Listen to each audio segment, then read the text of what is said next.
معزز ناظرین، السلام علیکم ورحمۃ اللہ وبرکاتہ۔ نحمدہ ونصلی ونسلم علی حبیبہ الکریم، اما بعد۔ ناظرین، آج ایک خاص عنوان کے تحت میں آپ کی روبرو ہوں۔ عنوان یہ ہے کہ اسلامی شریعت کی روشنی میں دوا اور علاج کی کیا حیثیت ہے، شریعت اسلامیہ دوا اور علاج کے سلسلے میں کیا کہتی ہے۔ تو سب سے پہلے میں آپ کے سامنے یہ عرض کرنا چاہوں گا، اللہ رب العزت نے انسان کو پیدا کیا اور اسے زندگی عطا فرمائی، تو اللہ رب العزت نے جو انسان کو جان عطا کی ہے، زندگی عطا کی ہے، اس کی حفاظت کا بھی حکم فرمایا ہے۔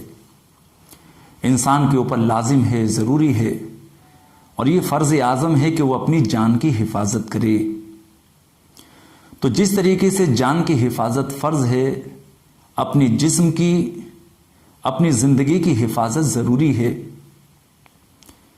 اسی ضمن میں اگر انسان کے جسم پر کوئی بیماری لاحق ہو، کوئی تکلیف ہو، تو شریعت اسلامیہ اس کے بھی علاج کی اجازت دیتی ہے، بلکہ خود اللہ کے رسول علیہ السلام سے بیماری اور تکلیف کا علاج کرنا ثابت ہے۔ اللہ کے رسول علیہ السلام نے صحابہ کو علاج کا حکم بھی دیا۔ اب علاج کی تفصیل یہ ہے کہ علاج دواؤں کے ذریعے بھی ہو سکتا ہے، علاج دعاؤں کے ذریعے بھی ہو سکتا ہے، علاج دعا کے ساتھ ساتھ بہت سارے دم شریعت میں بتائے گئے دم کے ذریعے، تعویذات کے ذریعے بھی علاج ہو سکتا ہے۔ اور کسی بھی بیماری کا علاج کرنا یہ بے صبری نہیں ہے، صبر کے خلاف نہیں ہے۔ شریعت میں حکم یہ دیا گیا، اگر آپ بیمار ہو جائیں، کسی بیماری میں، کسی تکلیف میں مبتلا ہو جائیں، تو شکوہ شکایت نہ کریں، آپ صبر کریں اور اس حالت میں بھی اللہ کا شکر ادا کریں۔ لیکن بیماری کے علاج کرنے کے سلسلے میں شریعت یہ کہتی ہے، آپ بیماری کا علاج کریں، آپ دواؤں کے ذریعے بیماری کا علاج تلاش کریں۔ بیماری کا علاج کرنا، دوا کا انتظام کرنا، یہ صبر کے خلاف نہیں ہے، یہ شریعت کے خلاف نہیں ہے۔ دوا کے سلسلے میں، علاج کے سلسلے میں آقا کریم علیہ السلام کے بہت سارے فرامین موجود ہیں۔ چند احادیث اس ضمن میں آپ کے سامنے عرض کرنا چاہوں گا۔ چنانچہ بخاری شریف کی حدیث پاک ہے، جس میں حضرت ابو ہریرہ رضی اللہ تعالیٰ عنہ سے مروی ہے، وہ کہتے ہیں کہ اللہ کے رسول علیہ السلام نے فرمایا، ما انزل اللہ داء الا انزل له شفاء۔ اللہ پاک نے کوئی بیماری ایسی نازل نہیں فرمائی کہ جس کا علاج نہ ہو، یعنی کوئی بھی بیماری ہے تو اس کا علاج بھی ہے۔ بیماری کو پیدا کرنے والا بھی پروردگار ہے، اور اس بیماری کی دوا، اس بیماری کا جس چیز کے ذریعے علاج ہوگا، اس کو پیدا کرنے والا بھی پروردگار ہے۔ لہذا کوئی بیماری ہو تو اس کا صحیح علاج تلاشا جائے، اس کا علاج کیا جائے۔ علاج کرنا یہ نہ شریعت کے خلاف ہے اور نہ ہی صبر کے خلاف ہے۔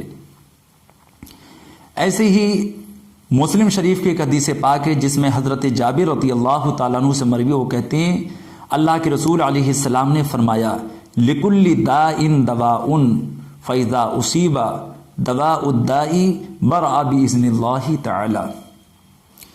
اس کا معنی یہ ہے کہ اللہ رب العزت نے ہر بیماری کی دوا رکھی ہے، ہر بیماری کی دوا ہے۔ جب بیماری کو اس کی صحیح دوا پہنچا دی جاتی ہے تو اللہ تعالیٰ کے حکم سے بیمار اچھا ہو جاتا ہے۔